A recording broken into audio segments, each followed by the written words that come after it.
matter of the people of the state of California versus Orenthal James Simpson, case number BA096. And so, my fellow Americans, ask not what your country can do for you. Ask what you can do for your country. And boom, we are recording. Taylor, welcome to your own show. How are you doing today? I'm doing great. Thank you for welcoming me to my own show. Yeah, well, it feels nice to be welcomed every now and then. Yeah. Well, welcome everyone. Let's do it. To Doomed to Fail. We're a podcast that brings you history's most notorious disasters and epic failures twice a week. I am Taylor, joined by Farz. We are so close to being famous people. Just keep telling your friends. We're like right on the cusp, and we're not gonna forget the people that brought us here. I was telling my husband how you did the math, and the math was like, you will be successful in 35 years. Hey, you know what? Okay, in theory, if Social Security runs out when we think it's going to run out, this can be our Social Security. That's true. Okay, great. Good for us. Great. We get to work till we're 100. This isn't work. It's true. I learned so much when I do these episodes, like I do too. From you, but also because, like, I also learn from my own research, but I also learn from like the 17 topics that I half research, but then give up. Yeah. To go to my main topic. No, I definitely think that we're smarter. Oh my God. Also, I'm number 5 in my learned league right now out of 26. Okay. Do you know when you can invite me to that? I can, but I had to talk to you about it because it made me nervous about it. It said that you have to make sure if you fuck up, I get kicked out. Wait, how could I fuck up? If you don't do it, so you have to do it every day. You have to. If you don't do it every day, then you get kicked out. You know me, Taylor. You know me for a very, very long time. Do you think I have the accountability within myself to do this every day? I think so. Then we're doing it. Okay. You can set it up. You get a text message to remind you if you haven't done it by a certain time. So you should do that as well. Okay. Just to make sure. Deal. Okay, fine. I'll invite you. Don't mess it up for me. I won't. Okay. Cool. But wait, so well, tell me when I have to start doing it. I'll invite you now. There's a wait list. So I'll invite you. You'll be on the wait list and it'll tell you. Okay. All right, deal. Yeah. Cool. Okay, so topic-wise, who goes first today? You do. Yay. I'm going to be saying a lot of names that I absolutely have no idea how to pronounce. I've spelled them out for myself phonetically on the outline. Nice. But I'm going to mess up a lot of names, just as a heads up. What language are we getting into? Say what? What language are we getting into? I'm not. So English I'm names. going to tease it first, okay. Taylor. So the tease part is we are about to go into Women's History Month, and as a firm believer in equality of the sexes, I wanted to do a little 3-parter on some historical women.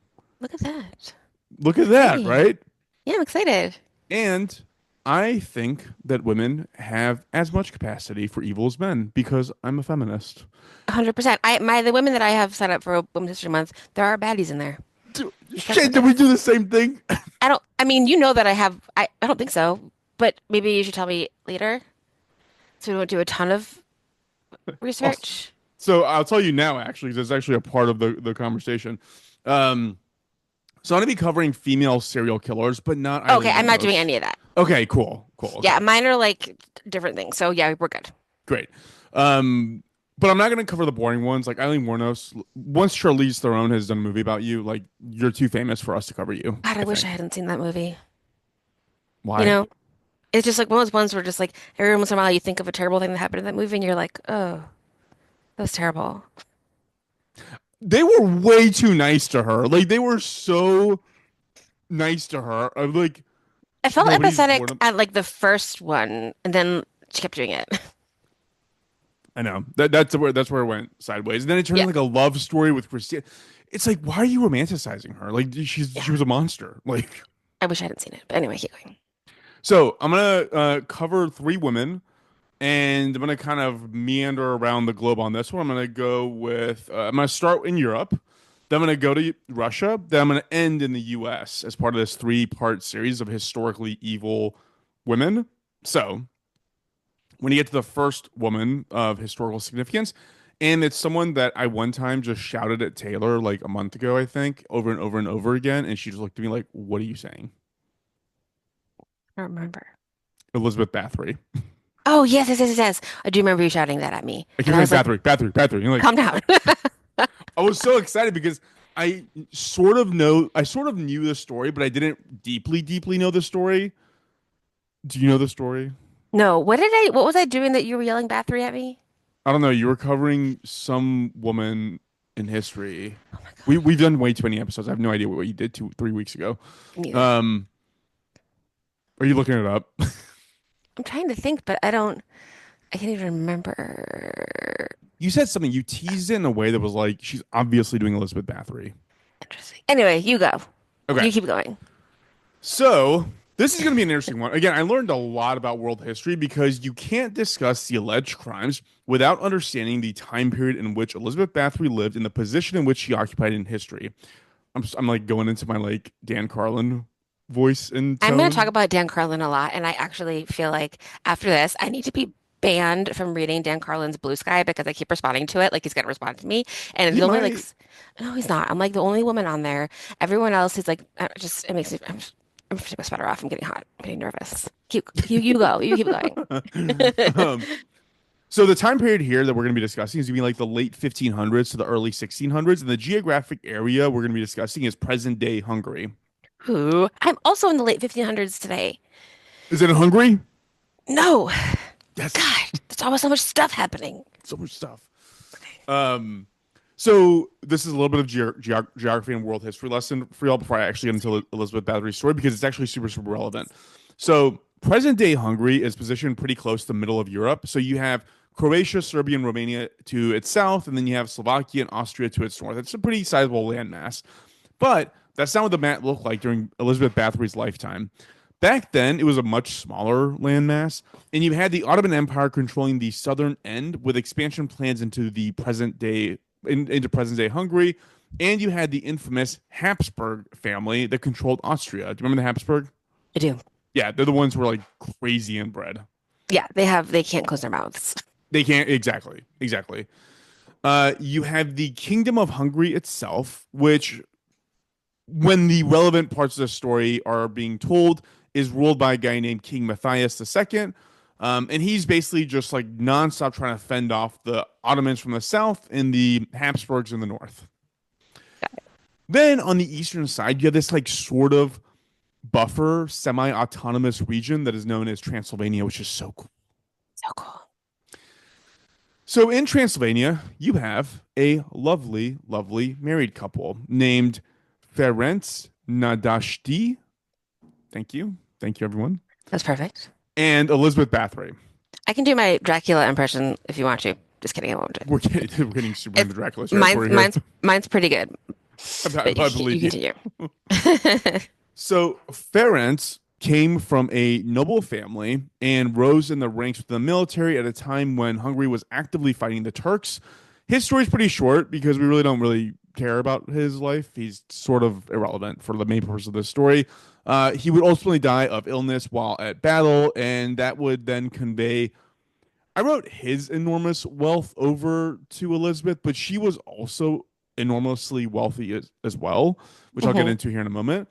And as part of what we would now consider like his will, he also, quote, entrusted his heirs and widows, unquote, to another nobleman, a guy named Dirdai Turzo. So he like willed his wife to another man. What it's supposed to be is like, so again, these are not normal people. Like they have vast, vast estates and riches. And the idea was that you now are her protectorate if she needs a Mm-hmm. protectorate, basically. That seems fair. Um, like when we had a fire drill at work and you had to be my partner when I was pregnant Yeah, exactly that. and protect me walking down the stairs. I had to find you and we had to walk down together because that was part of the rules is if you were pregnant, you needed a partner to walk you down the stairs. I was entrusted. You were. Um, so Elizabeth herself, like I was getting to, she was from noble blood. So I'm trying to illustrate like what these people came from. as part of the wedding gift, when these two wed, Ferrant and Elizabeth. So Ferrant was 19, Elizabeth was 14 when they wed. This is one of those times. Yeah. Their families gifted them one castle and 17 of the surrounding villages. It's hilarious. I would be like, I'll take the castle. Villages seem like a lot of work.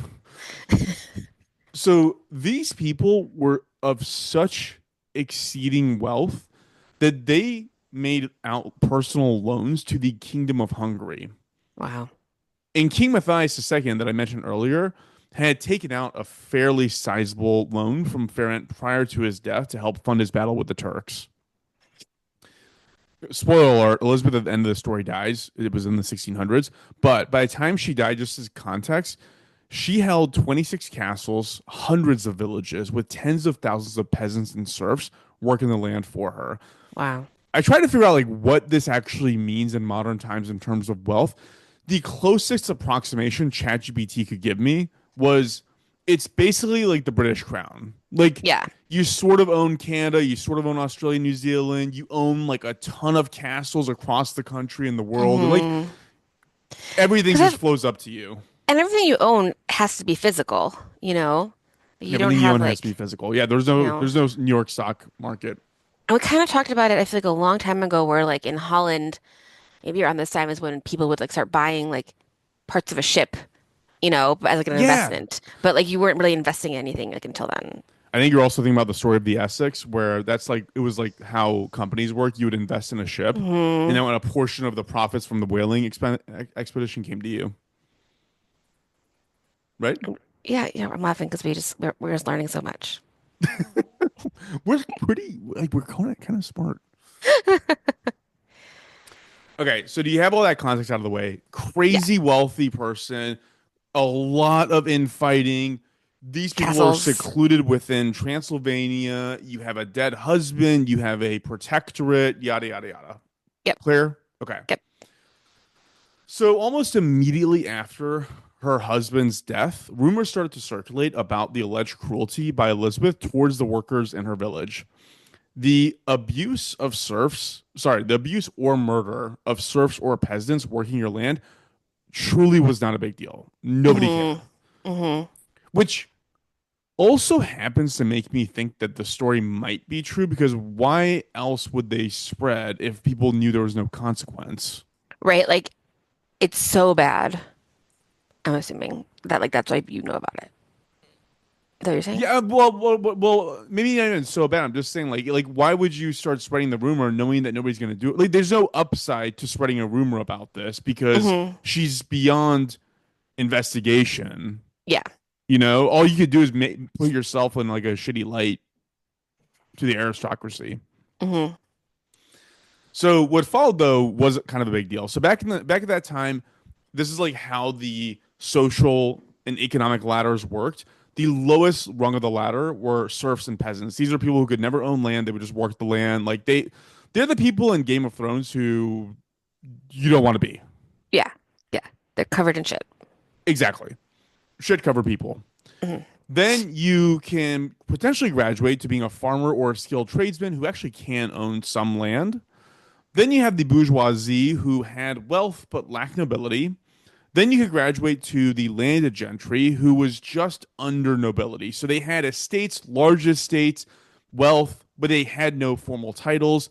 Then you have high nobility or the aristocracy. That's what Elizabeth would have been, who own estates and have noble titles.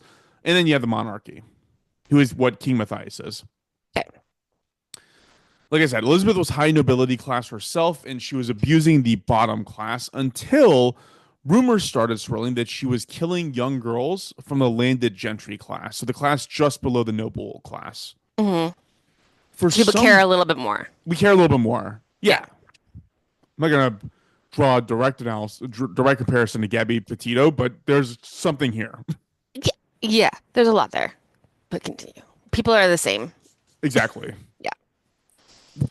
Earth-shattering news from Taylor. Yeah. People have not changed.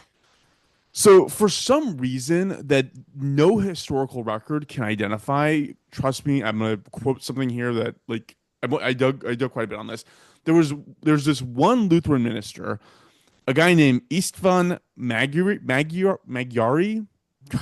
I should have did that one phonetically. That's the only one I didn't do phonetically.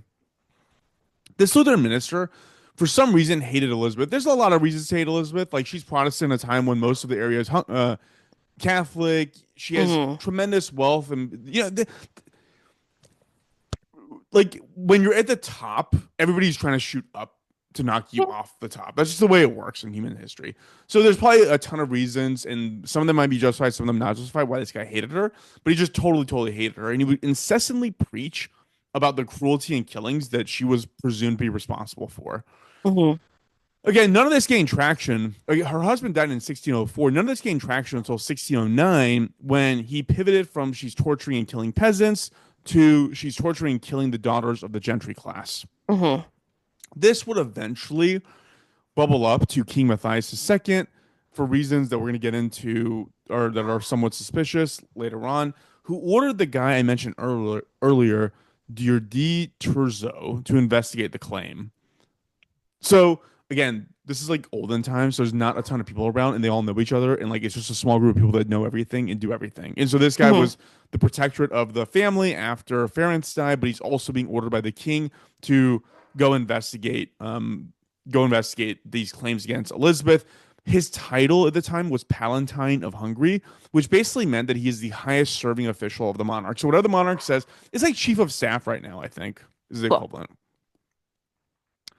So he goes with some other people, like two other investigators, to her castle to start investigations by looking around for anything suspicious and interviewing people working for Elizabeth. And he concludes through conversations with different people, no actual direct physical evidence, that she probably tortured and killed around 80 girls.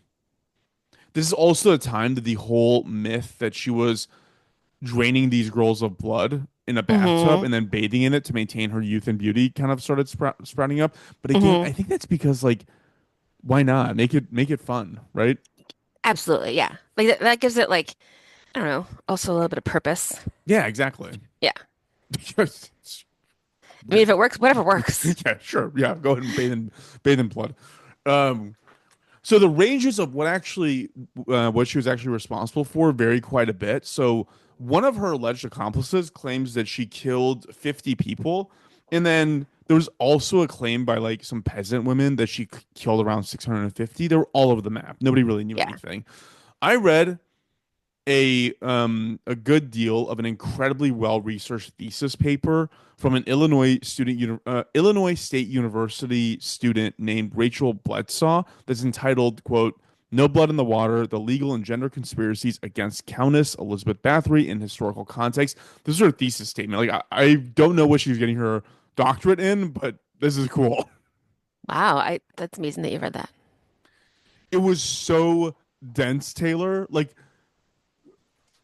having not been in school for a very very long time, like my capacity to actually read something all the way through is like almost non-existent. But I'm pulling heavily from her thesis paper from here on forward because the historical record just kind of skips what happens from the investigation starts to Elizabeth dies.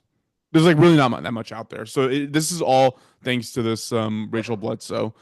I found it. I'll link to it. Cool. It seems like there was legitimately a lot of claims of torture and murder, and I don't know how to interpret that, whether these are just claims from peasants and serf who hate the crazy rich lady at the top of the castle.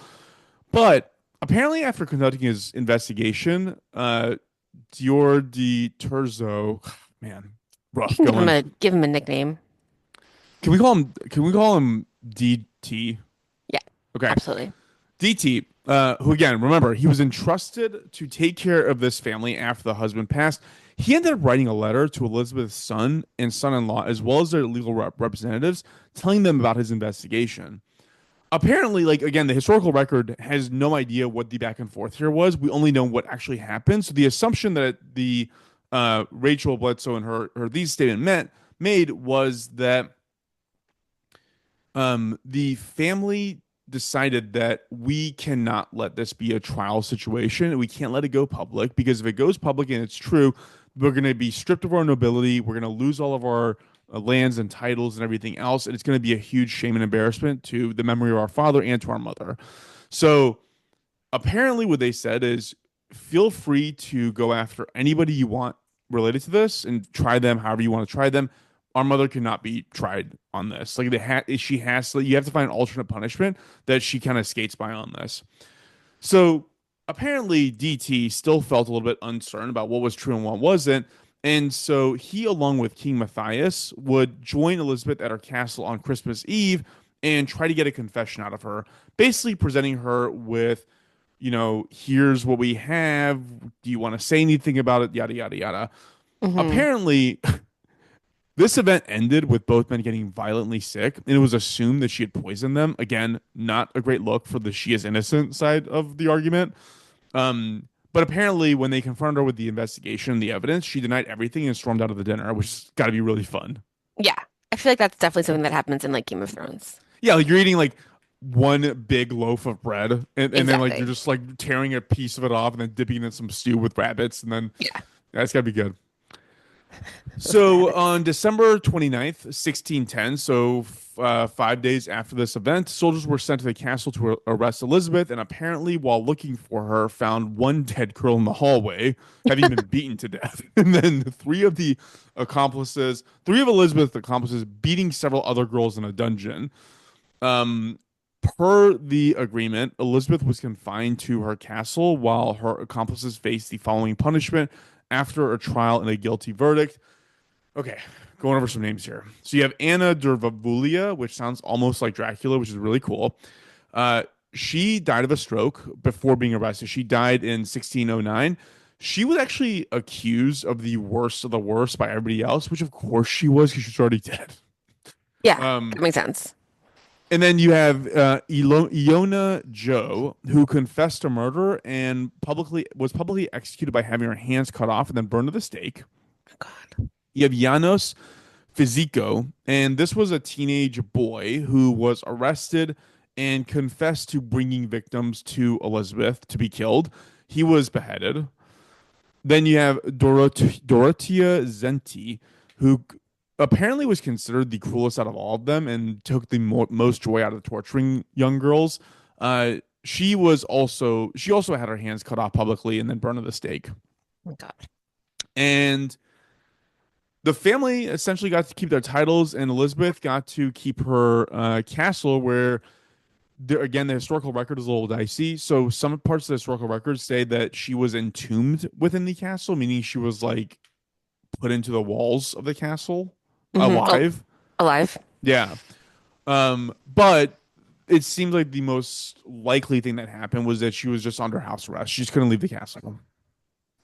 And so there she was for about 5 years or 4 years after she was arrested. She died in 1614 at the age of 54 years old in her bed. And ever since then, the jury's kind of been out on whether she did it or did not do it, what the motivations could have been, why Matthias was so involved in this. Like, there's some speculation that Matthias ordered the investigation not because he believed in it, but because he knew that if the investigation went forward, then he would be absolved of paying the debt off that he owed to Farrant and Elizabeth Bathory.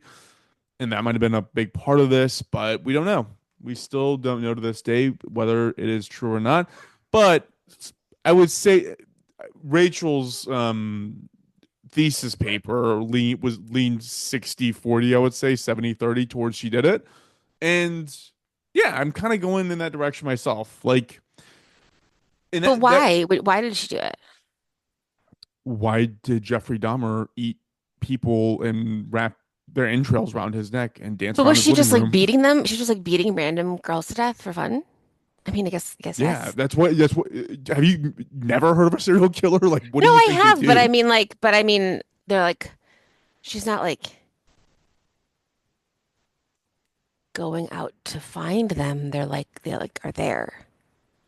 Yeah, it's just having your accomplices go out into your villages and find someone, bring them to your house, and listen. I am not saying that if I was worth like $1 trillion, I wouldn't be doing that. But like at that point, you have everything in the world. Why not? Just go kill a bunch of people. Now you know what that feels like too. I gotta edit this Well, out, don't I? that's not apropos of nothing. Definitely Yes. have to edit this out. But yeah, we don't know. We don't know. I mean, maybe the rumors are true. Maybe she was bathing in blood. Who knows? The thesis statement that Rachel Bledsoe wrote, one thing that she pointed out that was leaning towards the innocence piece had to do with like the way the confessions were obtained by her conspirators, because there was some, I can't remember exactly how she put it, but it was like a given that everybody was being tortured, right? Hmm. But there was something about like the timeline of when the torture could have potentially happened that seemed suspicious, that everybody confessed these horrible, horrible crimes at the exact same time. And the fact that they also confessed to roughly the same amount of murders. They all Right. confessed to around 50. It was like somewhere in the 45 to 55 range.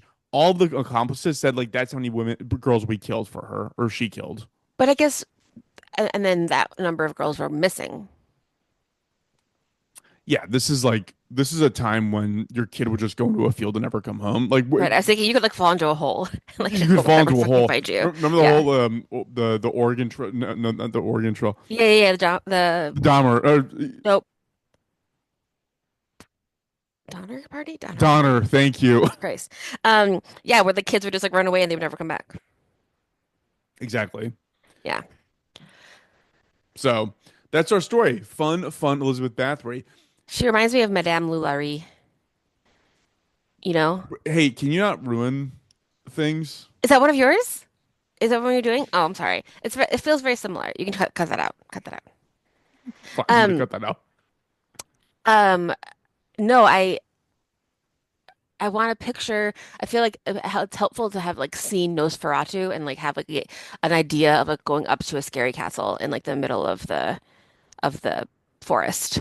You know, Yeah, I don't know if these castles everything's are really gifts, because when you imagine yourself in these things, like it sounds terrifying. It could be like a live bear in your castle and you wouldn't even know about it. absolutely. Oh my God, there's a thing in.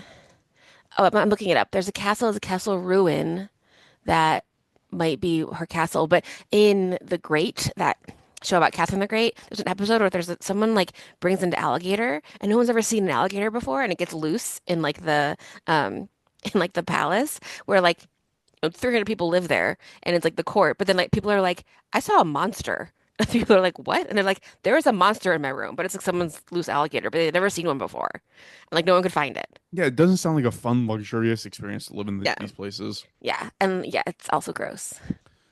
Especially because she had 26 of them. So like she could be, I mean, Yeah. she could stay at one every 2 weeks a year and only do one rotation. Oh, it burned down in 1799. That's too bad. Yeah, I feel like, and then there's people who like live in each of the castles forever, and they have like a normal life, except that 1 week when you're there, where they could get murdered.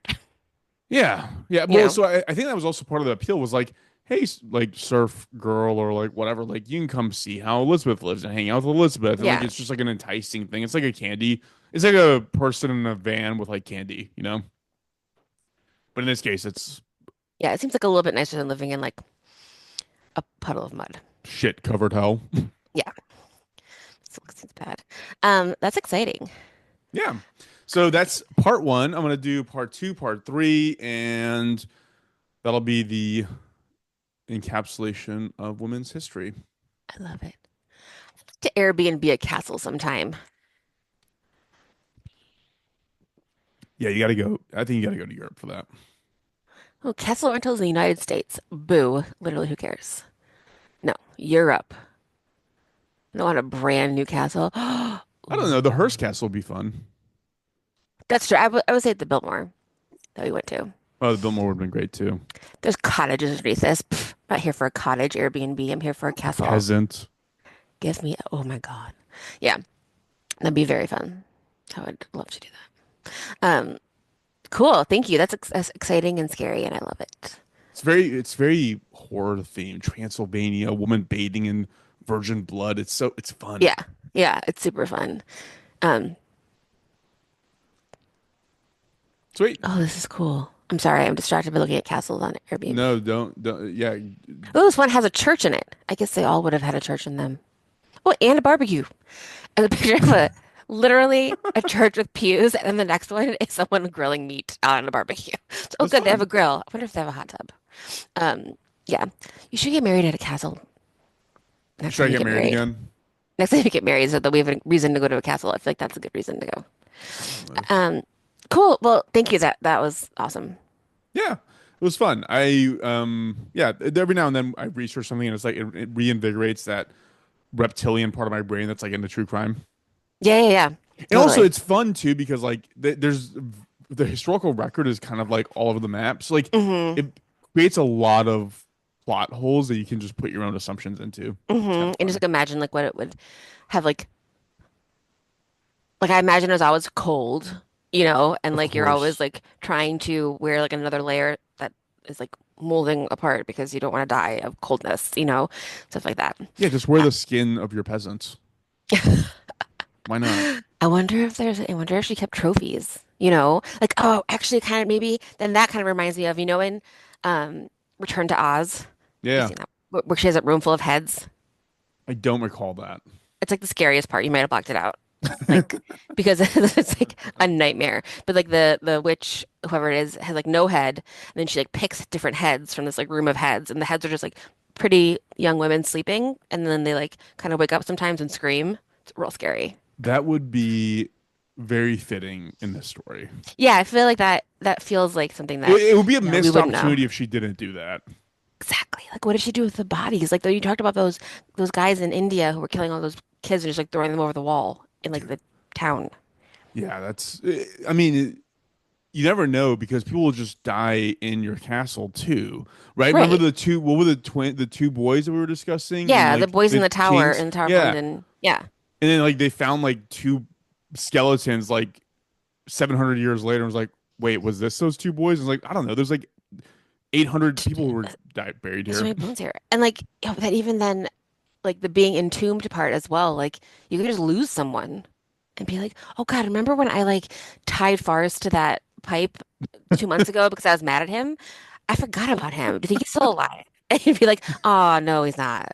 But that was Shit. like, damn it. When I left my castle, I forgot to untie all the people I tied to poles in the dungeon. So I He's guess, stinking up the place. Throw him in the septic tank. Call it a day. yeah, exactly. Um, very, very fun. Well, Taylor, do you have any listener mail? I got a couple suggestions for Women's History Month Cool. via Instagram that I appreciate that are not serial killers, and some of them I will be taking up on. So I'm excited. Very, very fun. If you have other Um, suggestions, any ideas, any thoughts, any considerations, concerns, whatever you want to talk about, write to us at doomsdayfallpod@gmail.com. We actually do read everyone. And write to us and follow us on the social at Pod on all the socials, including TikTok, which Taylor has been super active Thank in. you. It's super fun. Yeah, we have a lot of TikTok comments and stuff. So thank you everyone on there as well. I just wanted to end with also on Airbnb after I got off the castles, there's a shepherd's hut that is literally a mound of dirt that you can rent for $100 a night. So you can cosplay as a peasant if you want to as well. That's not impossible. There's definitely people who also go to Ren fairs who would do that. That's true. I do want to go to a red fair. I went to one once. I'd like to go to more. They go again. That's like a But once every 15 years thing. that's fair. Yeah, yeah, yeah. And then you go stay in a castle or your house, Yeah. not like this mud hut. I think it's in France. It is. It's a Also, yurt. unpopular opinion, given what we're talking about, I think medieval time sucks. Oh no, I love it. It's like you can't eat your food comfortably because there's like dust everywhere. And can you hear that? I did hear that, the dog. Yeah. I'm gonna mute Um, myself. You keep this talking. this this yurt has a 4.9. Um, my friend Jason from high school went to the Medieval Times in Las Vegas, which is the like show at the Excalibur, and he almost died because he figured out he was allergic to horses as soon as he walked in, and they had to like take him away in an ambulance. Yeah, lessons learned. Know if you're gonna go into anaphylactic shock around a horse before you go in. Yeah, so he's definitely would not have made it in medieval times. He would have been gone quite young. Um, Cool. Now we're just babbling, and I'm looking at yurts in Spain. Anything else, Taylor, before we sign off the babble? No, thank you. Thank you, everyone. Sweet. Well, please again write to us at doomsdayfallpod@gmail.com and we will see you again in a few days. Thank you, Cool. Taylor. Thanks.